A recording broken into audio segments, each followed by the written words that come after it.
ദൈവത്തിൻ്റെ പരിശുദ്ധമായ നാമം മഹത്വപ്പെടുമാറാകട്ടെ. ദൈനംദിന അപ്പം എന്ന അനുദിന വചനചിന്തയിലേക്ക് ഏവർക്കും സ്വാഗതം.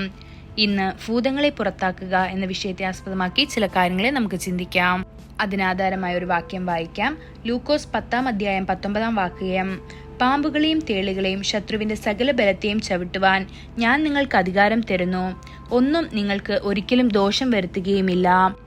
മനുഷ്യനെ സൃഷ്ടിക്കുന്നതിന് മുൻപ് കർത്താവ് ദശലക്ഷക്കണക്കിന് ദൂതന്മാരെ സൃഷ്ടിച്ചു. അവരിൽ ചിലർ അവനെ ആരാധിക്കാനും സ്തുതിക്കാനും രൂപകൽപ്പന ചെയ്തവരെയാണ്.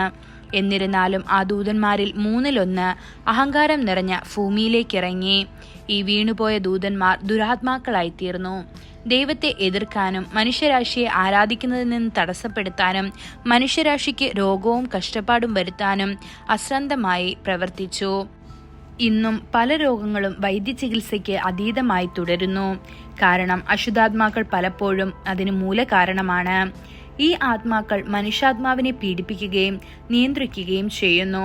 ആളുകളെ കഷ്ടപ്പാടുകളിലേക്കും ആത്മീയ ബന്ധനത്തിലേക്കും നയിക്കുന്നു. യേശു മുന്നറിയിപ്പ് നൽകി, മോഷ്ടിക്കാനും കൊല്ലാനും നശിപ്പിക്കാനുമല്ലാതെ കള്ളൻ വരുന്നില്ല എന്ന്.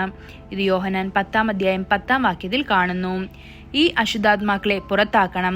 ഭൂമിയിലെ തന്റെ കാലത്ത് യേശു പലപ്പോഴും ഭൂതങ്ങളെ പുറത്താക്കി. ദുരിതമനുഭവിക്കുന്നവർക്ക് രോഗശാന്തിയും സമാധാനവും നൽകി.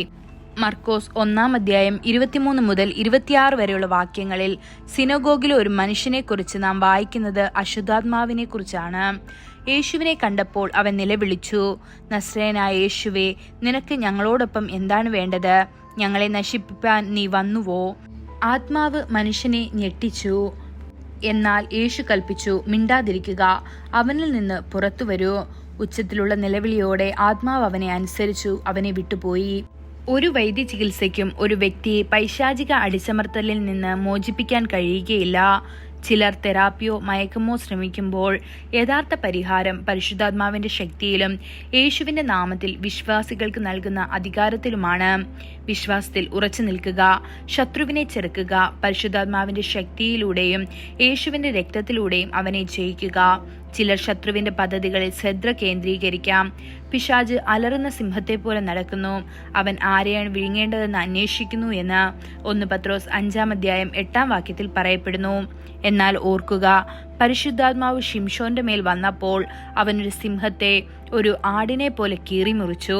പരിശുദ്ധാത്മാവ് നിങ്ങളുടെ ഉള്ളിൽ വസിച്ചുകൊണ്ട് ശത്രുവിന്റെ മേൽ അധികാരം ഏറ്റെടുക്കുക, അവനെ പുറത്താക്കുക, വിജയത്തിൽ നടക്കുക. ഈ വചനങ്ങളാൽ ദൈവം നമ്മെ ഓരോരുത്തരെയും അനുഗ്രഹിക്കുമാറാകട്ടെ. കൂടുതൽ ധ്യാനത്തിനുള്ള വാക്യം സങ്കീർത്തനം 91:13 സിംഹത്തിന്മേലും അണലിമേലും നീ ചവിട്ടും, ബാലസിംഹത്തെയും പെരുമ്പാമ്പിനെയും നീ മേയിച്ചു കളയും. ഇന്നത്തെ ബൈബിൾ വായന രാവിലെ ആവർത്തന പുസ്തകം 30-31 അധ്യായങ്ങൾ, വൈകുന്നേരം മർക്കോസ് 15 1-25 വരെയുള്ള വാക്യങ്ങൾ. ആമേൻ.